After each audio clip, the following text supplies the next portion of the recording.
जय Hind. Narpatlal MGGS Chainpura Jodhpur. NCERT syllabus chapter 3 of geography 9th class. Drainage. Drainage means अपवाह तंत्र। अपवाह तंत्र भूजल भूमि के स्तर पर जो ढलान होती है, जहाँ पर पानी का बहाव होता है, नदियाँ बहती है, इस तंत्र को ड्रेनेज कहते हैं। Drainage is a term signifying the river system of an area. Drainage basin or the river basin is an area which is drained by a single river system. An upland that separate two drainage systems that are next to each other is called a water divide. On the basis of origin, there are two river systems in India, Himalayan rivers and Peninsula rivers. Himalayan rivers are rain-fed and snowed, so they have water in them throughout the year. They are the perennial. Himalayan rivers creates meanders, Oxford, lakes and other depositional features of their course. Peninsula rivers are seasonal and mostly depending on rainfall. Most of the rivers of the peninsula India originate in Western Ghat and flows towards the Bay of Bengal. हमारे भारत में अपवाह तंत्र मुख्य रूप से हिमालय से निकलने वाली नदियां हैं। ये नदियां रास्ते में कई झीलें बनाती है और मैदान बना देती है। उन मैदानों में सिंचाई की व्यवस्था करवाती है। हिमालयन रिवर्स में प्रमुख नदियां सिंधु नदी, गंगा नदी और ब्रह्मपुत्र नदियां हैं और इनकी सहायक नदियां कहलाती है। ट्रिब्यूटरीज सहायक नदियां हैं और ये फ्लो होती है और बे ऑफ बंगाल की तरफ मूव करती है। सिंधु नदी ये मानसरोवर झील से निकलती है और लद्दाख से भारत में प्रवेश करते हुए ये पाकिस्तान में बहते हुए अरबियन सी में गिरती है। इसकी प्रमुख सहायक नदियाँ जिसमें सतलज, रावी, ब्यास, झेलम आदि नदियाँ हैं। इसकी लंबाई 2900 किलोमीटर है। हिमालय में दूसरे स्तर पर जो भारत में बहने वाली प्रमुख नदी है वो है गंगा नदी और गंगा नदी की सहायक नदियों में यमुना भी है, घाघरा, कोसी, चंबल नदी जो पेनिनसुलर है, प्रायद्वीप से निकलती, ये भी उसी में मर्ज होती है और इस तरह से ये इनका मिलान होता है। ये नदी घाटी सिस्टम है। और ब्रह्मपुत्र नदी भी जो है तिब्बत से निकलते हुए अरुणाचल प्रदेश से भारत में प्रवेश करती है। आसाम में बहते हुए इसमें कई आइलैंड्स, द्वीप बन जाते हैं और ब्रह्मपुत्र गंगा बांग्लादेश में जाके मर्ज होती है, आपस में मिलन होता है इनका और यहाँ से फिर ये सुंदरबन डेल्टा से बे ऑफ बंगाल में मिल जाती है। इस तरह का हमारा हिमालयन है। हिमालयन की रिवर्स की विशेषता यह है कि बारिश से तो होता ही होता है, इसके अलावा यहाँ पर जो गैलेक्सीज हैं ऊपर, जो हिमाद्रीज है वो पानी पिघलता है और ये भी साल भर 12मासी नदियाँ कहलाती है। ये मूव करती रहती है, बहती रहती है। Now rivers along with the tributaries may be called river system. The major Himalaya rivers are the Indus, Ganga and Brahmaputra. Indus rivers rising near Lake Mansarovar in Tibet. The Indus rivers enters in India, Ladakh district of Jammu and Kashmir. River Satluj, Byas, Ravi, Chenab and Jhelum joins Indus near Mithankot, Pakistan and flows southward to fall into the Arabian Sea east of the Karachi. Right. Now Ganga river, the headwater of the Ganga is called Bhagirathi. Ganga को भागीरथ के रूप में भी जाना जाता है और भागीरथी की शुरुआत जो है गंगोत्री ग्लेशियर से शुरू होती है, अलकनंदा, और ये जो है देवप्रयाग के पास आया हुआ है। Bhagirathi fed the Gangotri glacier and joined by the Alaknanda at Deoprayag. Ganga meets the tributaries from Himalayas such as Ghagra, Gandak, Koshi. The major rivers Yamuna arising from Yamunotri Glacier in Himalaya joins Ganga at Allahabad. Prayag भी कहते हैं हम लोग इलाहाबाद को, वहाँ पर गंगा के साथ यमुना मिलती है. Other tributaries Chambal, Betwa, Swan come from peninsular upland to the join Ganga. Ganga is joined by Brahmaputra and flows through Bangladesh to reach the Bay of Bengal. The delta forms when the Ganga and Brahmaputra flows into Bay of Bengal is known as the Sundarban Delta.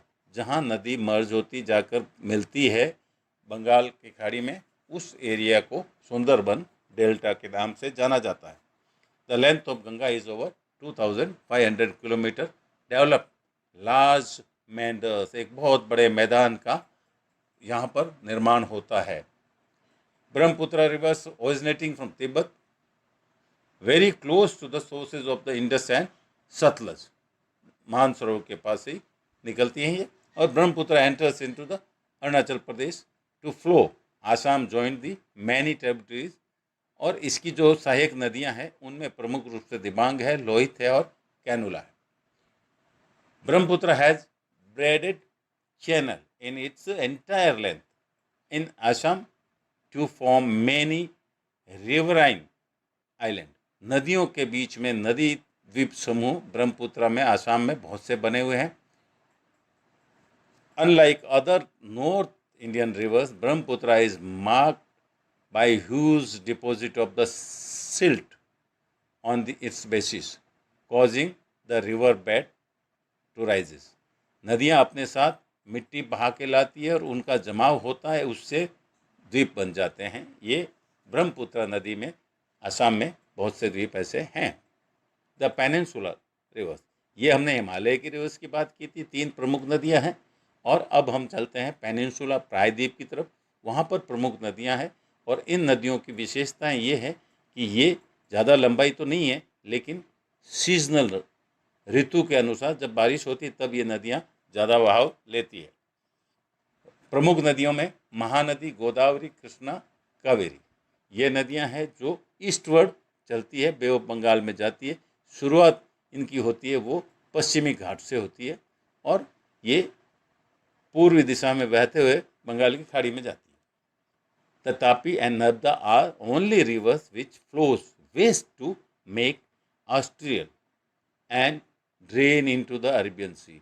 2 नदियां हैं, ताप्ती और नर्मदा. ये Arabian सी की तरफ जाती है. नर्मदा नदी के ऊपर सरदार सरोवर बांध भी बना है, जो बहुत ही बड़ा बांध है और हमारे लिए बड़ा उपयोगी है. राजस्थान के अंदर उसका पानी आता है. Drainage basins of the peninsular rivers are comparatively small in size. अगर हम हिमालयन की सोचें तो ये साइज में थोड़ी छोटी है और रेन बेसिस है, रेनिंग होती है तब ये नदियाँ ज़्यादा चलती है. गोदावरी बेसिन की बात करेंगे हम. Godavari begins in Nashik district of the Maharashtra and is the largest peninsular river. Godavari जो है दक्षिण की गंगा भी कहलाती है, बहुत बड़ा है. ये महाराष्ट्र से निकलती है और ये इसके अंदर आने वाले क्षेत्र महाराष्ट्र, मध्य प्रदेश, उड़ीसा और आंध्र प्रदेश है. और इसकी भी कुछ सहायक नदियां हैं जो इसमें आके मिलती है. पुरना, वर्धा, प्रणहिता, मंजरा, वानगंगा, पैनगंगा, ये वो सहायक नदियां हैं. ट्रिब्यूटरीज है, those come and merge into the Godavari because of its length and the area of it covers. Godavari is also known as the Dakshin Ganga. Godavari drains into Bay of Bengal as you know it. Now, Mahanadi Basin.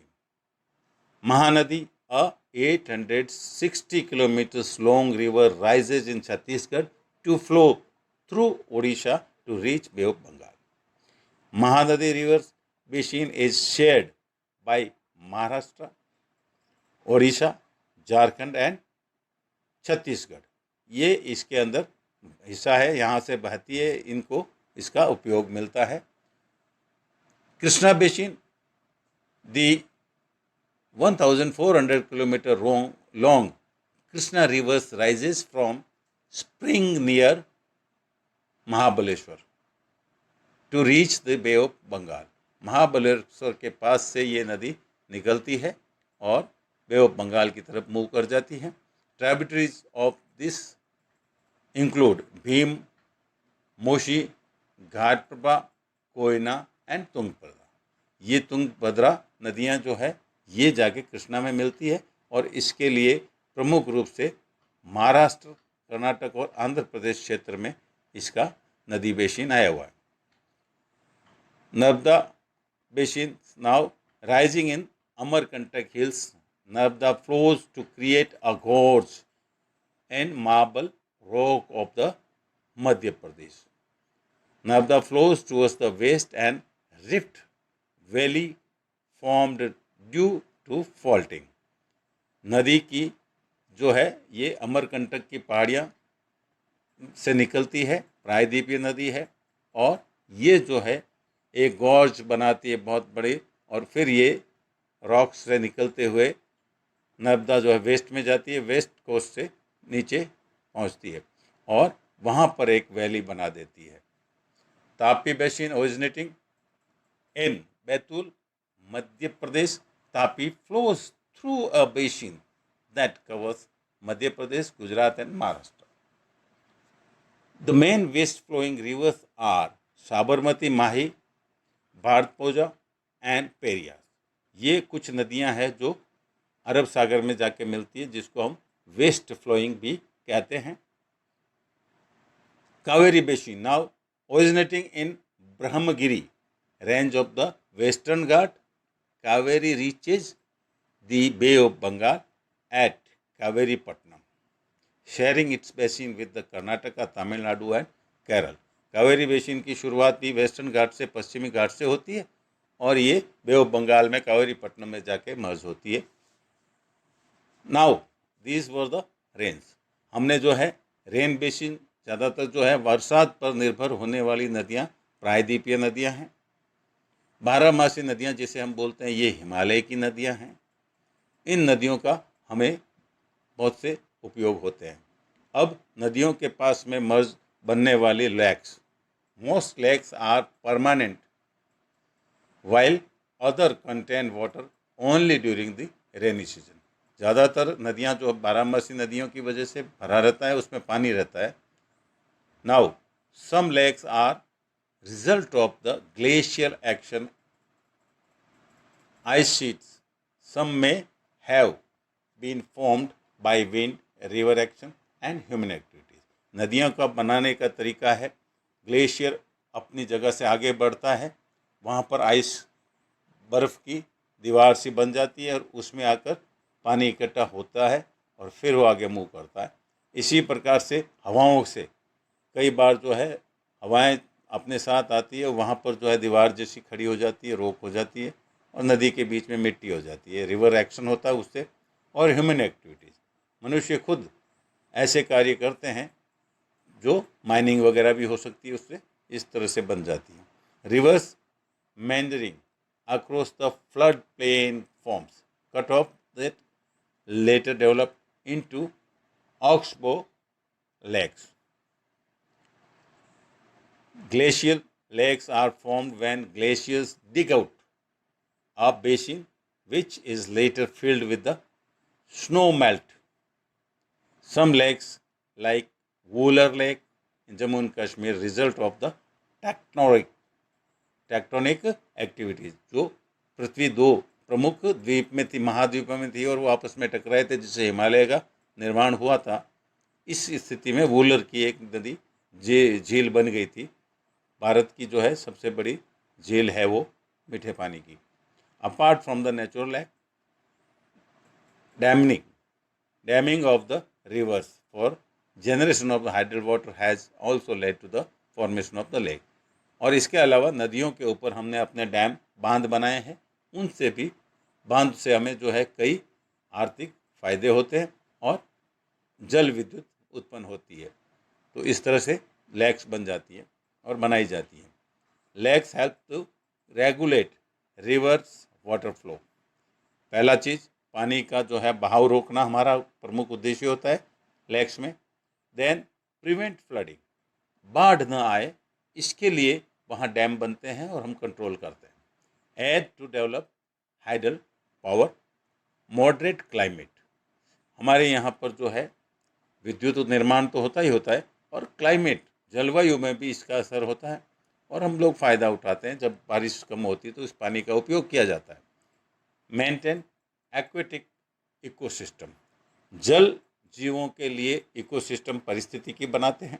Enhance natural beauty, प्राकृतिक सुंदरता और develop tourism, पर्यावरण के लिए हम इसका development करते हैं और इस तरह से ये हमें फ़ायदे देती है। झीलों से हमें कई फ़ायदे हैं। Role of the rivers in economy, नदियों का हमारे अर्थव्यवस्था में सबसे पहले सोर्स ऑफ वाटर है। ये हमारे लिए पानी का एक बहुत बड़ा स्रोत है। Settlement of the reverse bank have developed into cities, शहरों के आसपास में विकास हो जाता है और जितने भी पुरानी सभ्यताएं हैं वो इसी क्षेत्र में हमें मिलती है, नदियों के किनारे ही हुई है। Rivers are use for irrigation, navigation, hydro power generation and vital for India and agriculture economy. कृषि के अलावा भी हमें इसमें जो है नौकायन और विद्युत वगैरह लेते हैं, हमें बहुत से फ़ायदे हैं इससे होते हैं। नाउ रिवर पोल्यूशन, जल प्रदूषण, नदी में जो प्रदूषण आ जाता है उसकी बात करते हैं। तो quality of river false is affected by growing domestic, municipal and industrial agriculture demand. हमारे लिए नदियों की बहुत आवश्यकता है, घरेलू और म्यूनिसिपल शहरों में जो है उनको भी चाहिए और इंडस्ट्री चलाते हैं उसमें पानी चाहिए। सिंचाई के लिए पानी की बहुत ही ज़्यादा ज़रूरत है और पानी साफ़ होना चाहिए। A heavy load of the untreated sewage, industrial fluent are emptied into the river, affecting the river's self-cleansing property। हमारे लिए पानी की साफ सफाई, जो हमारा सीवेज पानी जाता है, इंडस्ट्रीज से जो पानी जाता है बहुत ज़्यादा प्रदूषित होता है और ये साफ नदी की जो है सफाई में, स्वच्छता पे असर डालती है। Concern over rising pollution in our rivers led to launching of various action plans to clean the rivers। तो इन नदियों के पानी की सफाई के लिए, स्वच्छता के लिए बहुत से प्लान सरकार बनाती है और ये हम सब भारतीय लोगों का भी दायित्व है कि हम जो है पानी की स्वच्छता पे ध्यान दें, रिवर्स की स्वच्छता पे ध्यान दें, वो सदुपयोग करें और इसीलिए सरकार ने जल शक्ति मंत्रालय बनाया। आने वाले समय में जल की कमी न आए ये देखना हमारा परम कर्तव्य है। जय हिंद।